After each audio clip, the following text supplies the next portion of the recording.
The room never quite recovered its warmth after the glass shattered. For a moment no one seemed to understand what they were seeing. The laughter thinned into a confused murmur, then ebbed altogether as people noticed the way Lionel Harrington lay at the foot of the stairs, one arm twisted beneath him, his immaculate dinner jacket smeared with something far darker than spilled wine. Someone near the fireplace let out a small strangled sound. Another guest dropped a fork. The clatter echoed far too loudly in the sudden hush. Margaret Bellows was the first to move. She did not rush forward. She never rushed, but crossed the room with a measured calm that felt almost reproachful in itself. She knelt, careful not to disturb anything, and looked at Lionel's face. His eyes were open, fixed on nothing, the familiar expression of superiority gone at last. She reached out, touched his wrist, then withdrew her hand. "He's dead," she said quietly. The words landed like a physical blow. Mrs. Davenport clutched the edge of the table, her pearls rattling faintly as she tried to steady herself. Someone asked if it was an accident too quickly, as if hoping the word itself might make it true. Margaret did not answer at once. Her gaze moved instead to the stairs, to the broken glass scattered across the polished wood, to the overturned tray abandoned by the young waiter, who now stood frozen near the door.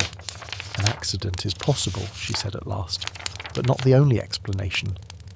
Inspector Hale arrived within 20 minutes, his coat damp from the drizzle outside, his expression carefully neutral as he took in the scene. The guests had been shepherded back into the drawing room, their conversations reduced to low, uneasy whispers. No one had been allowed to leave. Hale listened as Margaret summarised what had happened, her account precise, her tone unembellished. "You were all together when he fell?" Hale asked. "Most of us," Margaret replied, "though not everyone stayed put the entire evening." Hale's eyes flicked toward the assembled guests. "We'll come to that." The inspector examined the stairs himself, crouching to study the angle of Lionel's fall. He frowned slightly, then stood and brushed glass from his hands. "A tumble from here could certainly kill a man," he said, "but it takes a fair bit of force to send someone over the edge like that." "Lionel was not known for losing his balance," Margaret said mildly. "He liked to remind people of his tennis scores." A ripple of discomfort passed through the room. Even now, the habit of defending Lionel, or at least excusing him, lingered stubbornly in the air. Hale began his questions with Mrs. Davenport, who dabbed her eyes with a lace handkerchief while insisting that Lionel had been dreadfully misunderstood. She admitted, after some prompting, that they had argued earlier in the evening, about money, about a remark he had made, regarding her late husband. She insisted she had left him near the drinks table, and had not seen him again until the scream. Next came Andrew Pike, Lionel's former business partner. His jaw tightened as he spoke. His answers clipped. Yes, Lionel had ruined him. Yes, he had told Lionel precisely what he thought of him. Loudly, by the sound of it, near the staircase not 10 minutes before the fall. No, he had not touched him. "I wanted him humiliated," Andrew said, "not dead." The young waiter, Tom, was pale and shaking. He had been carrying a tray of champagne when he heard raised voices. He could not say what was said, only that Lionel sounded angry, sharper than usual. Then there was a crash, and when he turned, Lionel was already falling. Tom's eyes kept drifting to the stairs, as if expecting the scene to replay itself. Margaret listened, her attention caught by small inconsistencies rather than the broad strokes. The timing of the argument, the location of the guests when the glass broke, the fact that Lionel's cufflink, an ugly gold thing he never removed, was lying several steps above where his body had landed. When Hale paused, rubbing his chin, Margaret spoke again. "Inspector, may I point something out?" Hale nodded. "Lionel enjoyed confrontation," she said. "He provoked it. He stood very close when he spoke, invaded people's space. Several of us experienced that tonight." Her eyes rested briefly on Andrew, then on Mrs. Davenport. If someone lost their temper, it would not have required much movement to push him. "And yet no one admits to doing so," Hale said. "Of course not," Margaret replied. "But there is also the matter of the glass." Hale followed her gaze. Among the fragments lay the remains of a decanter, its base intact. "Broken when he fell?" "Possibly," Margaret said. "But Lionel was holding it when he went up the stairs earlier. I remember because he nearly knocked Mrs. Green's elbow with it and laughed." Mrs. Green stiffened. "He did," she said. "I'd forgotten." "If the decanter was already broken before the fall," Margaret continued, "that suggests a struggle, or at least a moment of surprise." Hale straightened, his expression sharpening, which brings us back to who was closest to him at the time. The room felt smaller then, the walls closing in as each guest became acutely aware of their own movements over the last quarter of an hour. Margaret folded her hands, her mind quietly assembling a picture from the fragments. Lionel's voice raised in anger, the missing cufflink, the broken decanter, the way certain guests avoided meeting one another's eyes. It was not simply a question of who could have pushed Lionel Harrington. It was a question of who had finally decided that enduring him any longer was worse than the consequences of stopping him. And somewhere in that uneasy drawing room, Margaret was certain the answer was already waiting to be found. The night settled into an uneasy stillness after the inspector's questions paused, as though the house itself were holding its breath. Rain tapped softly against the tall windows, a sound that should have been comforting but now felt accusatory, counting time no one could afford to lose. The guests sat where they had been placed, each of them conscious of every movement, every glance, every thought that might be read as guilt. Margaret Bellows shifted slightly in her chair, not from discomfort, but from habit. She had learned long ago that people revealed more when they believed the important questions had already been asked. Inspector Hale moved to the sideboard, leafing through his notebook, allowing silence to do its work. Andrew Pike broke first. "This is ridiculous," he said, his voice sharper than he likely intended. "You're treating us like criminals." Hale looked up. "At the moment, Mr. Pike, one of you is." Andrew flushed, then subsided, folding his arms tightly. Margaret noticed how his foot tapped against the rug. Anxious, not angry. Anger had already spent itself earlier in the evening. What remained was fear. Hale turned instead to Mrs. Green, who sat very straight, her hands clasped in her lap. "You mentioned Mr. Harrington nearly knocked your elbow earlier." "Yes," she said. "On the stairs. He was coming down. I was going up. He laughed, of course, as if it were my fault for being in his way." "Did he seem upset then?" Mrs. Green hesitated. "Annoyed, perhaps, but he always was." Margaret's eyes drifted again to the staircase. The angle was awkward, she thought. For a man to fall as Lionel had, he would have had to lose his footing entirely or be made to lose it. And Lionel, for all his faults, was careful with his appearance. He did not rush. He did not stumble. The inspector dismissed Mrs. Green and turned to Tom, the young waiter, who stood near the door twisting his cap in his hands. "You said you heard raised voices. How many?" "At least 2, sir," Tom said. "Maybe 3. It was loud for a moment, then the crash." "Could you tell who they belonged to?" Tom swallowed. "One was Mr. Harrington. I'd know his voice anywhere." Hale nodded slowly. "And the others?" I'm not sure. A woman, I think, and another man. It all happened so fast." "A woman?" Margaret felt a small, almost imperceptible tightening in her chest. Several of the women present had reason enough to confront Lionel Harrington.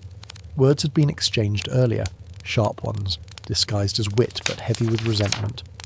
Inspector Hale closed his notebook. "I'll have each of you escorted to separate rooms for the remainder of the night," he said. "No one leaves the house until morning." A murmur of protest rose, quickly silenced by the inspector's raised hand. Margaret stood as well, meeting Hale's eyes. "If I may," she said, "I believe it would be helpful to know where everyone was just before the fall. Not in general terms, precisely." Hale studied her for a moment, then inclined his head. "Very well."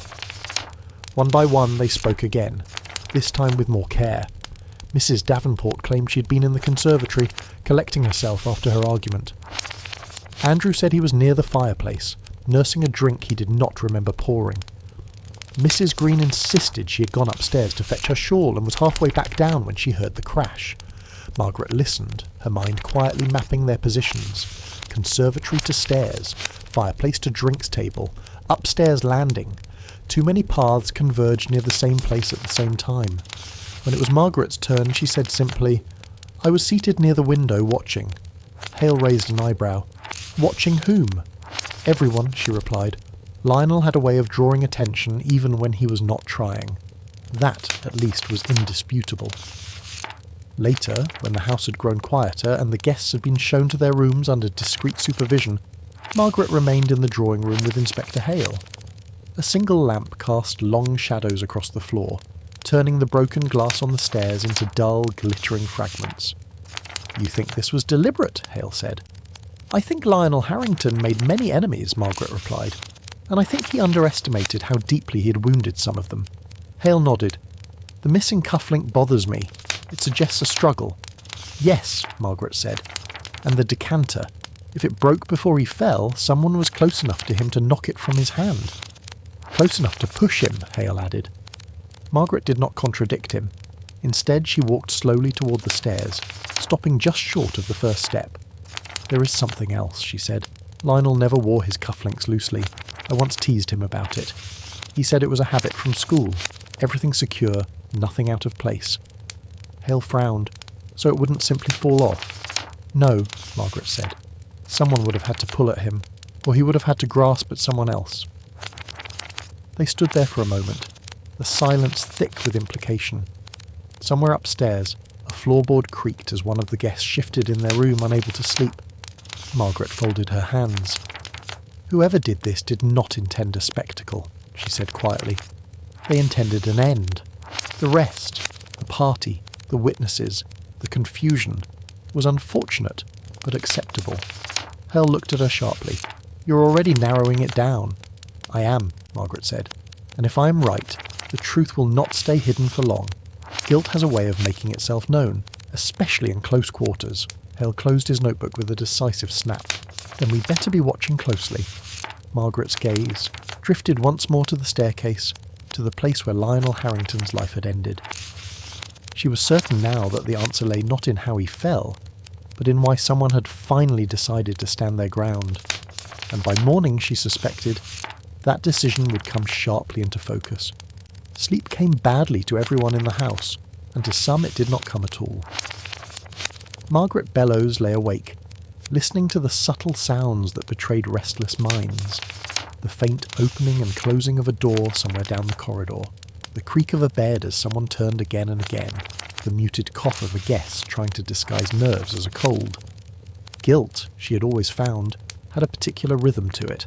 It hurried people when they should be still, and stilled them when movement would have seemed natural. Shortly before dawn, she rose and dressed quietly. The house was hushed, the grey light of morning pressing against the windows like a tentative visitor.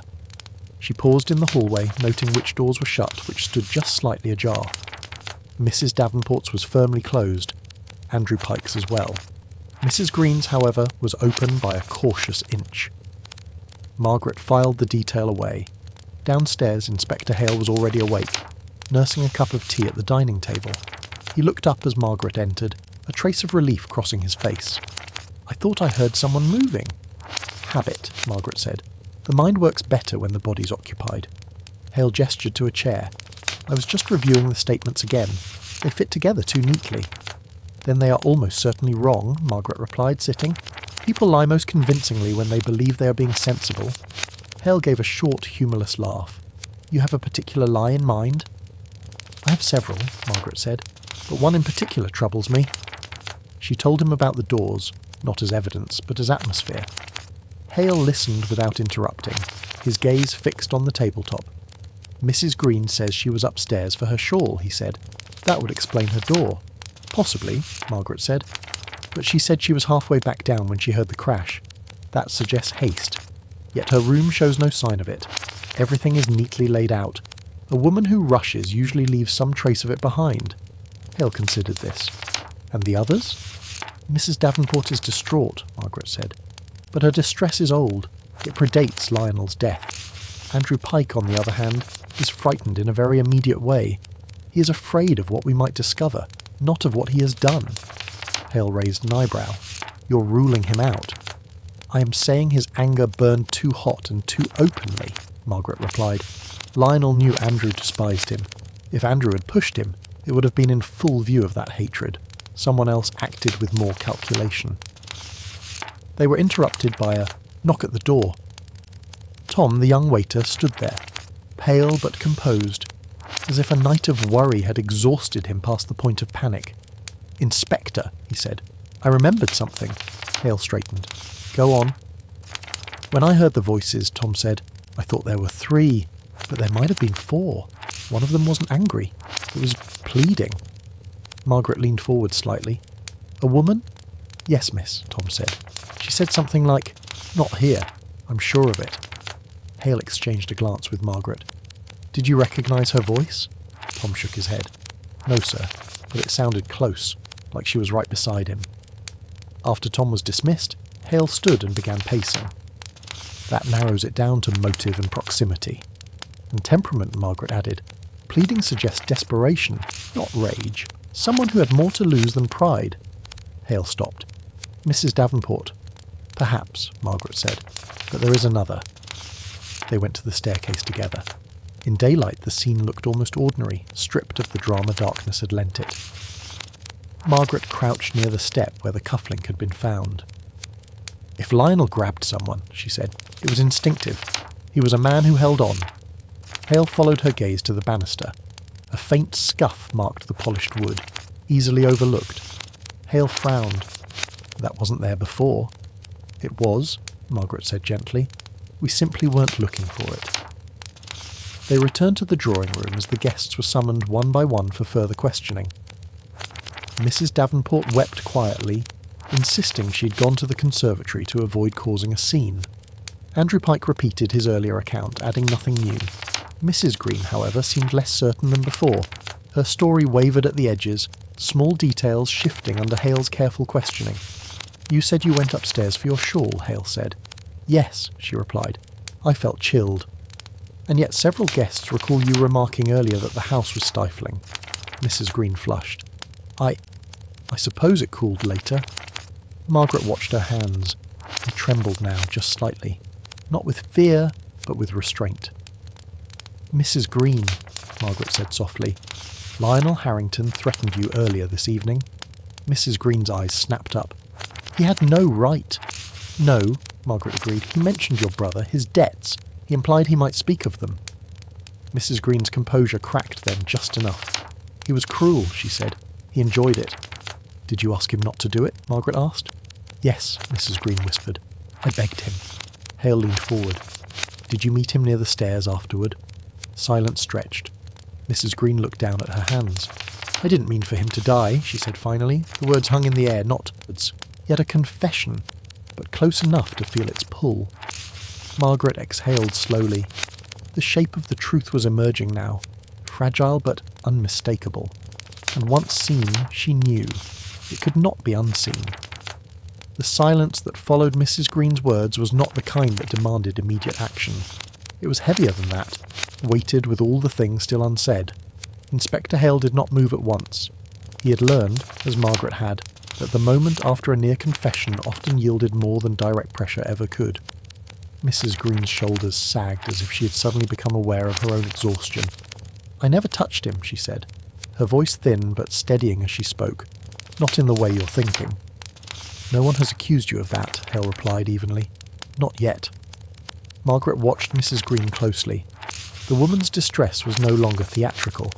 It had settled into something quieter, more controlled, the sort that came from long containment finally beginning to crack. You begged him, Margaret said gently. That suggests you believed he was capable of real harm. He was, Mrs. Green said bitterly. Perhaps not with his hands, but with his words, his influence. He knew things, he collected them, and he enjoyed deciding when to use them. Hale nodded. You followed him to the stairs. Yes, she said after a pause. I wanted him to promise me he would leave my family alone. I thought if I could reason with him, appeal to whatever decency he had left. Margaret did not interrupt. She knew how unlikely that hope must have been, even as it was formed. He laughed, Mrs. Green went on.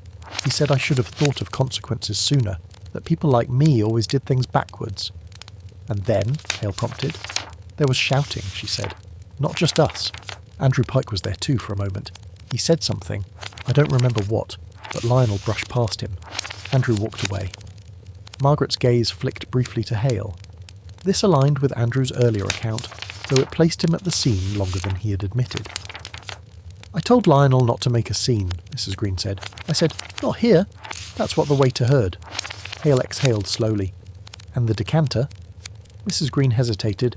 He was holding it, swinging it slightly as if it were part of the performance. I reached out to stop him. It slipped, shattered. And he fell, Hale said. No, Mrs. Green said quickly. Not then. He stepped back to avoid the glass. He lost his balance for a second, caught himself, and then... She stopped, pressing a hand to her mouth. Then what? Hale asked. Then someone else was there, she said. The words landed sharply. Margaret straightened. Who? Mrs. Green shook her head. I didn't see their face, only an arm. They came from the side near the drinks table. Lionel turned toward them. He looked surprised, almost pleased, and then he reached out. A cufflink, Margaret murmured. Yes, Mrs. Green said. He grabbed at their sleeve. I heard the snap. Hale's jaw tightened. And the push? Mrs. Green swallowed.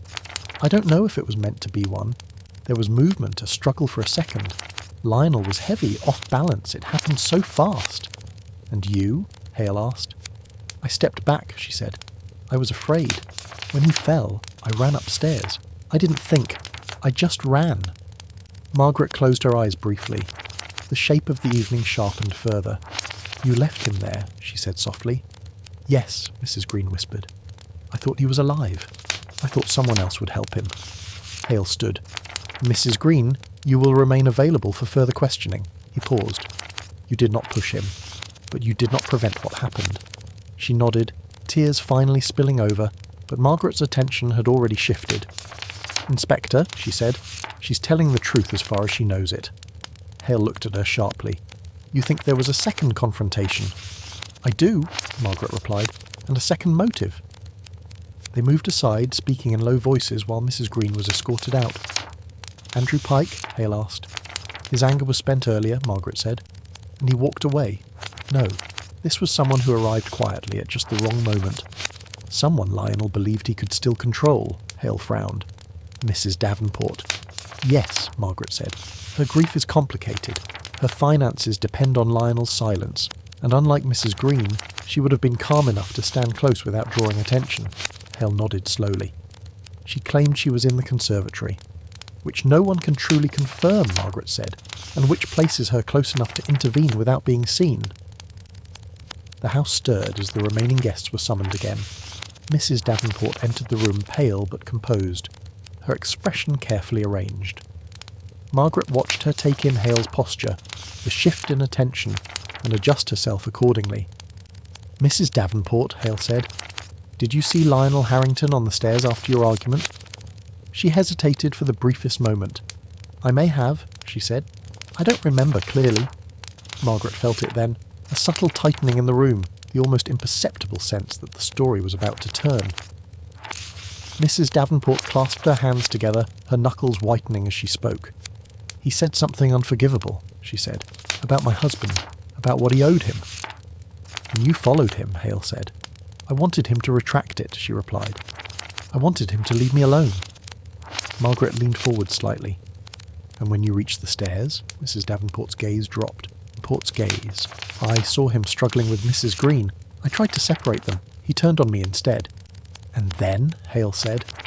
And then he fell, she whispered. I didn't push him. I only wanted him to stop. The room fell silent once more. Margaret studied Mrs. Davenport's face and saw, beneath the carefully maintained poise, the unmistakable truth of it. Fear, yes, but also relief. Lionel Harrington had not been killed by a single hand or a single moment of rage. He had been undone by years of cruelty, converging at last on one narrow staircase. And as the pieces aligned, Margaret knew the final act was no longer far away. The inspector did not speak at once. He stood by the window, his back to the room, watching the grey morning lift slowly into something brighter. The pause was deliberate. Mrs. Davenport filled it with shallow breaths, her shoulders rising and falling as though she were bracing herself against an unseen blow. At the moment, Hale said finally turning, we have two women who followed Lionel Harrington to the stairs, one broken decanter, one missing cufflink, and a man who fell at precisely the wrong second. Mrs. Davenport's lips trembled. You make it sound inevitable. In retrospect, Margaret said quietly, it often is. Hale gestured for Mrs. Davenport to sit. She obeyed, folding herself into the chair with practised grace, though her hands betrayed her, twisting together in her lap. You said you only wanted him to stop, Hale continued. What did that mean to you? Mrs. Davenport stared at the carpet. I wanted him to be afraid, she said. Just once. He spent years reminding me that my comfort depended on his discretion. Every invitation, every check, every smile came with that understanding. And last night, Hale asked. He told me he was tired of pretending, she said. He said it amused him to watch me flinch. He hinted, very carefully, that it might be time for others to know certain things. Margaret watched her closely. This was not rehearsed grief. It was the weariness of someone who had lived too long under threat. "So you followed him," Hale said. "Yes," Mrs. Davenport replied. "I thought if I spoke to him privately I could reason with him, or bargain. That's what I've always done." "And instead?" Hale pressed. "And instead I found him arguing with Mrs. Green," she said. "He was enjoying it. He always did when he had two people cornered at once." Her voice hardened slightly. "I told him to stop. He laughed at me too." Margaret's gaze drifted to the staircase in her mind, the narrowness of it, the way three people would have had little room to move without brushing against one another. "You stepped closer," she said. Mrs. Davenport nodded. "I wanted him to look at me, to hear me." "And he did," Hale said. "Yes," she whispered. "He turned. He reached out." "For your sleeve?" Margaret finished. Mrs. Davenport looked up sharply. "Yes." "The cufflink," Hale murmured. "He grabbed me," Mrs. Davenport said. "Not violently, almost possessively. He said something, I don't remember what, but it was smug, as if he thought this was still his moment." "And you pulled away," Hale said. "I did," she replied. "I didn't shove him, I just stepped back." "And he fell," Hale said again. Mrs. Davenport nodded, tears finally spilling over. "He was already unsteady, the glass, the shouting, it was chaos. I never thought—" "No," Margaret said gently. "You didn't think. None of you did." Hale exhaled slowly. "This is what matters," he said. "There was no single deliberate act meant to kill Lionel Harrington. But there were choices. You followed him. You confronted him. You did not call for help afterward." Mrs. Davenport bowed her head. I froze. "Fear will do that," Margaret said. "Especially when one has been afraid for a very long time." Hale closed his notebook. "Legally," he said, "this becomes a question of responsibility rather than intent." Mrs. Davenport looked up, searching his face. "What will happen?" "That depends," Hale replied, "on how much of this you're prepared to stand by when others speak." The remaining guests were brought back together later that morning, the truth laid out in careful, measured terms. Andrew Pike stiffened when he heard how close he had come to the final moment, his anger giving way to something like horror. Mrs. Green wept openly now, no longer trying to preserve appearances. Margaret watched them all, noting the shift as understanding replaced speculation. Lionel Harrington's death was no longer a mystery of shadows and suspicion. It was a convergence of resentment, long endured, of threats too often ignored, of a man who believed himself untouchable until the very end. When the room finally emptied, Margaret stood once more at the foot of the stairs. In daylight the place looked ordinary again, stripped of its significance, yet she knew it would never quite lose it. "He thought he was in control," Hale said quietly beside her. "Yes," Margaret replied, "and that belief was his greatest weakness." Hale nodded. "There's still more to be done." "There always is," Margaret said. But as she turned away, she felt the weight of the case shifting. The central truth had revealed itself at last. What remained now was consequence, and the knowledge that Lionel Harrington, in the end, had been defeated not by hatred alone, but by his refusal to see how close it had come. The house grew quieter as the day wore on, the sharp edge of crisis dulled by exhaustion, and the slow intrusion of ordinary sounds. Cups clinked softly in the kitchen. A door closed somewhere upstairs. Outside, a car passed on the road, indifferent to what had happened within these walls. Yet for those still inside, time had taken on a peculiar density, as though each minute carried more weight than it ought to. Margaret Bellows sat in the small morning room, her hands folded loosely around a teacup she had long since forgotten to drink. Inspector Hale had stepped outside to make arrangements, leaving her alone with her thoughts. She did not mind. This was often the point at which clarity settled in, when the mind, freed from the need to persuade or explain, began to consider what remained unresolved, because something did remain. The events on the staircase now had a shape, a logic that satisfied the broad question of how Lionel Harrington had died. But Margaret had learned to distrust neatness. Lives rarely ended so cleanly, and neither did their consequences. She rose and walked slowly through the house, attentive to the subtle changes in its atmosphere. In the drawing room, Andrew Pike stood by the window staring out with unfocused intensity. He did not turn when Margaret entered. "You were closer than you realised," she said gently. Andrew flinched, then exhaled. "I keep thinking about that," he admitted. "If I'd stayed another moment, if I'd said one more thing, but you didn't," Margaret said, "and that matters." He nodded, though the relief on his face was fragile. "He ruined me," Andrew said. "And yet, I never wanted this." "Few people do," Margaret replied. "What they want is an end to something unbearable. Death is only one way that end arrives." She left him then and climbed the stairs, pausing on the landing where Lionel had lost his balance. The wood had already been cleaned, the glass swept away, but she could still imagine the scene too clearly. Raised voices, the sharp crack of breaking crystal, the sudden, irreversible shift from argument to catastrophe. Mrs. Green sat on the edge of her bed when Margaret knocked, her hands clasped so tightly they had gone white. She looked up with startled eyes, then sagged slightly in relief when she saw who it was. "I keep hearing it," Mrs. Green said before Margaret could speak. "The sound he made when he fell." "That will fade," Margaret said softly. "Not at once, but in time." Mrs. Green shook her head. "I should have shouted. I should have called someone."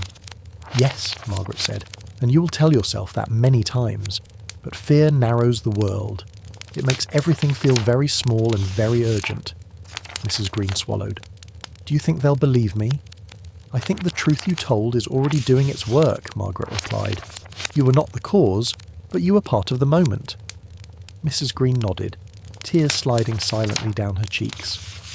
Margaret found Mrs. Davenport alone in the conservatory, staring at the winter-bare plants as though expecting them to accuse her. She turned as Margaret approached, her expression wary. "You feel relieved," Margaret said, not unkindly. Mrs. Davenport stiffened. "I feel sick."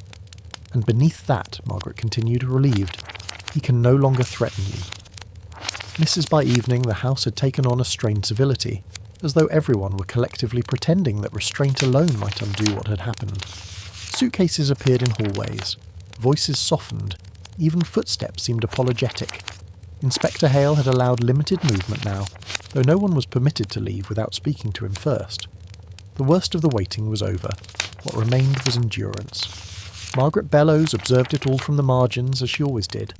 She sat near the window in the drawing room, knitting untouched in her lap, her attention fixed less on the pattern than on the people who passed through the room. When guilt could no longer hide behind shock, it adopted subtler disguises. Andrew Pike approached her just before dinner, his expression strained but determined. "You were right," he said quietly. "About me." Margaret looked up. "In what way?" "I didn't leave as quickly as I said," he admitted. "I stood near the drinks table. I heard Mrs. Green say, 'Not here.' I heard the glass break." His voice faltered. "And I did nothing." Margaret regarded him steadily. "Why?" "Because I was tired," Andrew said. "Tired of being the one who lost everything. I told myself that whatever happened next wasn't my responsibility." He shook his head. "But that's not true, is it?" "No," Margaret said gently. "But neither does it make you a murderer." Andrew exhaled, the tension easing slightly. "Inspector Hale said my statement will be amended." "As it should be," Margaret replied. "Truth rarely improves with age." Dinner was a subdued affair. Plates were served, barely touched, removed again. Mrs. Green ate nothing at all, her eyes fixed on some distant point as though she were rehearsing the night over and over, searching for the moment when she might have altered it. Mrs. Davenport maintained her composure, but Margaret noticed how she flinched each time someone laughed too loudly, as though startled by the idea that normal life might dare to continue. Afterward, Hale gathered them once more. His tone was formal now, his conclusions measured. "The investigation will continue," he said, "but the essential facts are clear. Lionel Harrington's death was the result of a confrontation involving more than one person. No single individual intended his death, but several contributed to the circumstances that made it possible." Mrs. Green bowed her head. Mrs. Davenport closed her eyes. Andrew Pike stared at the floor. "There will be inquests," Hale continued. "Statements, legal determinations. But tonight, there will be no further accusations." The relief in the room was palpable, though it carried no joy with it. When Hale dismissed them, people, rose slowly, uncertain what to do with themselves now that the immediate crisis had passed. Margaret remained behind as the room emptied. Hale approached her, lowering his voice.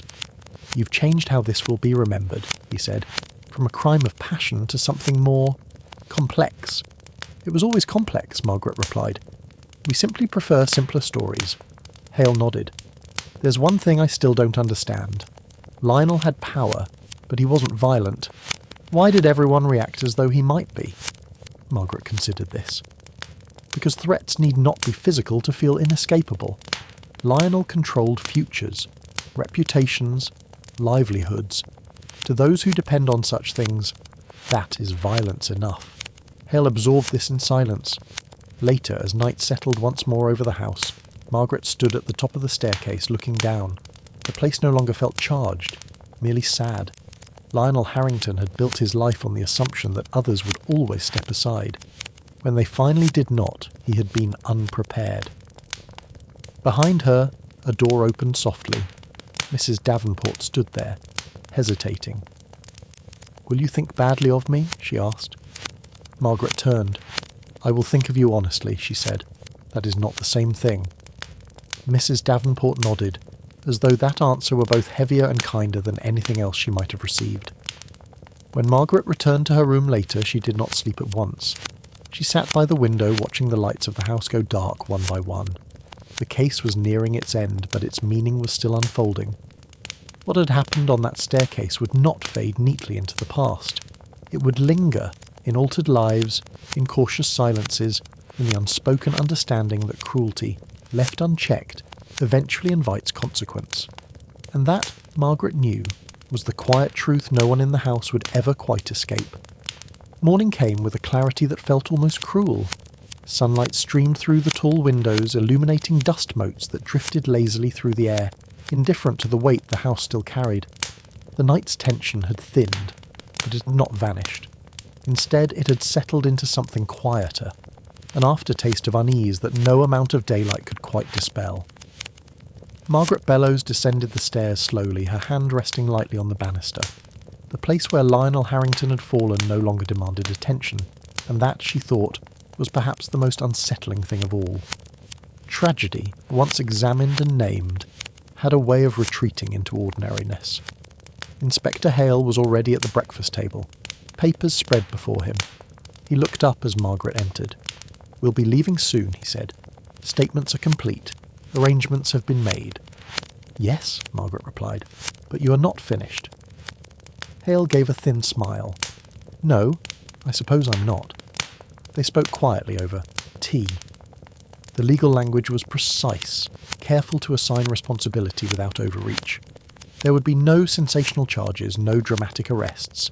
Instead, there would be conclusions weighed and documented, leaving the rest to time and conscience. "Do you ever feel," Hale asked, "that justice and truth don't quite align?" "Often," Margaret said. "Justice answers to law. Truth answers to people. They meet when they can." Across the room, Mrs. Green sat alone, her breakfast untouched. She looked smaller somehow, as though the night had stripped away something essential. Mrs. Davenport entered moments later, composed but subdued. The two women exchanged a glance, brief, laden, not unkind. Margaret observed it carefully. There was no hostility there now, only a shared understanding that could not be spoken. They had both stood too close to the edge to pretend otherwise. Andrew Pike appeared last, his face drawn but calmer. He poured himself coffee and sat without speaking, the posture of a man resigned to his own thoughts. He caught Margaret's eye briefly and nodded, a silent acknowledgement of truths finally accepted. After breakfast, people began to depart in ones and twos, Inspector Hale overseeing each exit with quiet efficiency. The house seemed to exhale with every closed door, releasing what it had held through the night. When only Margaret and Hale remained, he turned to her. "You've been involved in more of these situations than most," he said. "Do they ever end cleanly?" Margaret considered the empty room, the chairs returned to their places, the faint impression of a life interrupted. "No," she said. "But they can end honestly, and that is often the best one can hope for," Hale nodded. "I'll be writing my report today." "Be kind where you can," Margaret said. But not at the expense of the truth. He smiled faintly. You've taught me that much. Margaret prepared to leave shortly after.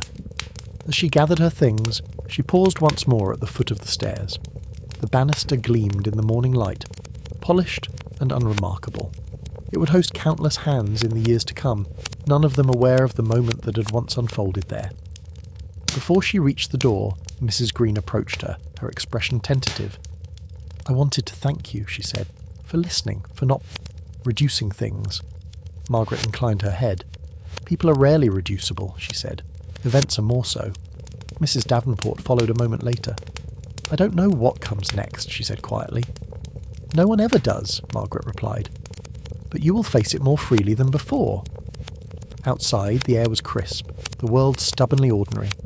Margaret stepped into it, her mind already turning away from the house and its tragedy. The story of Lionel Harrington would be told and retold, each version smoothing away the uncomfortable edges. But she knew the truth would persist, in quieter forms, in caution, in memory, in the way people learned too late, the cost of standing too close to cruelty. And as she walked away, Margaret felt certain that while this chapter was nearly closed, the final reckoning still waited, just one step ahead. The house did not feel empty after everyone had gone. It felt exposed. Margaret Bellows noticed it at once as she returned to the drawing room, her coat folded over one arm, her departure delayed by a sensation she had learned to respect. When people left, they carried away noise and movement, but they also left behind what they could not take with them. Unanswered thoughts, half-formed regrets, the residue of fear. It was in that residue that loose ends most often revealed themselves. Inspector Hale was at the desk signing the final documents. He looked up as Margaret entered. You're staying a little longer, he observed. Yes, Margaret said. Only briefly. He studied her expression. You found something. Not something, she replied. Someone. Hale leaned back. Andrew Pike? No, Margaret said. He has already confronted himself. That sort of honesty, once begun, rarely reverses. Then who? Margaret did not answer immediately. She walked to the window instead, looking out over the grounds. A gardener moved slowly along the path, trimming hedges that had grown uneven, life resuming its ordinary corrections. Mrs. Green and Mrs. Davenport have told us the truth as they understand it, she said, but there is a missing moment. Hale's brow furrowed. We accounted for the fall. Yes, Margaret said, but not for what followed. She turned to face him. When Lionel fell, everyone assumed he was beyond help, but no one actually checked, not immediately. Hale straightened. The waiter arrived after the fall, Margaret said. Andrew Pike was closest when it happened. Mrs. Green ran, Mrs. Davenport froze, but Andrew stayed near the drinks table. Hale's eyes sharpened. You think he saw Lionel afterward? I think he heard him, Margaret said quietly. A sound. A breath. Something that suggested the fall had not been instantly fatal. Hale stood. Andrew denied that. Because it frightens him more than the fall itself, Margaret replied. To admit he heard Lionel alive would mean admitting he chose not to act. They found Andrew Pike in the small library, staring at the shelves without seeing them. He turned as they entered, his composure tightening at once. This isn't necessary, he said. It is, Hale replied. Mr. Pike, after Lionel Harrington fell, did you hear anything? Andrew's jaw worked. No. Margaret stepped forward. You hesitated when you answered that, she said gently. The kind of hesitation that comes not from uncertainty, but from memory. Andrew looked away. It wouldn't have mattered, he said. He was already... Were you certain? Hale asked. Silence stretched. Andrew's shoulders sagged. I heard him gasp, he admitted. Once. Maybe twice. It could have been reflex. I told myself it was. And you did nothing, Hale said. Andrew nodded slowly. I thought, after everything he'd done, I thought fate had decided. Margaret watched him carefully. You didn't push him. You didn't cause his fall. But in that moment you made a choice. Andrew closed his eyes. I know. Hale exhaled heavily. Legally that changes very little. Morally it changes everything. Andrew did not argue. When they left him, Hale turned to Margaret. You weren't looking for another culprit, he said. You were looking for the full truth. Yes, Margaret replied, because without it, everyone tells themselves a simpler story. and simpler stories are how patterns repeat. Hale nodded. This won't go in the report. No, Margaret said, but it will go with him. They returned to the hall one last time. The house was quiet now, emptied of drama, restored to its proportions. Margaret picked up her coat. You've given this case an ending, Hale said. Not an ending, Margaret replied. A stopping point. He smiled faintly. Will you be satisfied? Margaret considered Andrew Pike's face, Mrs. Green's tears, Mrs. Davenport's relief edged with shame. Satisfaction is not the goal, she said. Understanding is. Outside, the air was cool and clear. Margaret stepped down the path, the house receding behind her. Lionel Harrington's death would be explained as an accident, a tragic convergence of tempers and missteps. And in a sense, it was. But Margaret knew better. It had been a failure not only of balance, but of courage, of the moment when doing nothing felt easier than doing right. And as she walked away, she knew the final chapter would not belong to the dead man at all, but to those who must now live with the knowledge of what they had allowed to happen. Now generate the final section of the story, ensuring a satisfying resolution. Maintain the logical progression of clues and character arcs, delivering the final reveal smoothly while keeping the ending impactful and true to the detective's style. The path away from the house curved gently through the trees, and Margaret Bellows walked it slowly as though allowing the place one last chance to speak. It did not. Some houses, she knew, revealed their secrets eagerly. Others surrendered them only under pressure, and once emptied, offered nothing more. Inspector Hale joined her at the gate, hat in hand, his expression thoughtful rather than troubled. It will be ruled an accident, he said quietly. A fall following a heated confrontation, contributing factors, no criminal intent established.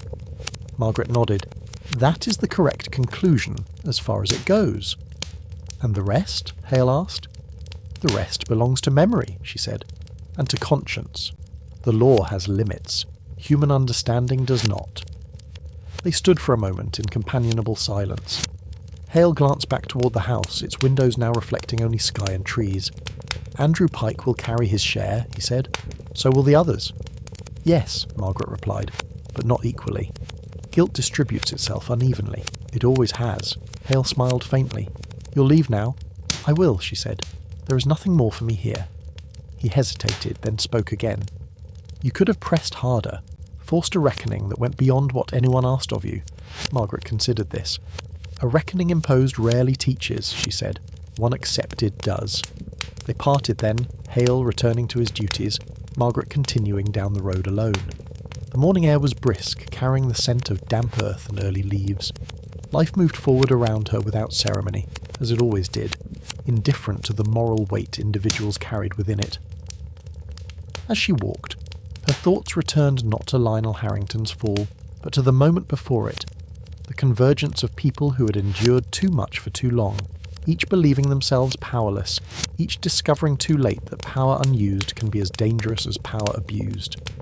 Lionel had died believing himself wronged by chance. He had never understood that chance had little to do with it. At the edge of the village, Margaret paused and looked back once more. Though the house was no longer visible, she felt no triumph, no satisfaction, only a sober acceptance of what the case had revealed. Evil did not always announce itself with violence. Sometimes it wore charm, authority, respectability, and waited for others to step aside. This time, they had not.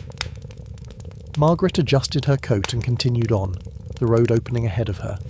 Somewhere else, another gathering would take place, another small cruelty would pass unnoticed, another choice would wait to be made. That was the nature of things. But she took with her the quiet certainty that truth, once fully seen, left a mark.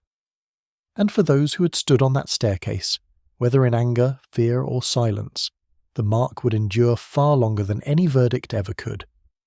With that she walked on, leaving the story where it belonged, not with the dead, but with the living and the uneasy knowledge of what they must now remember.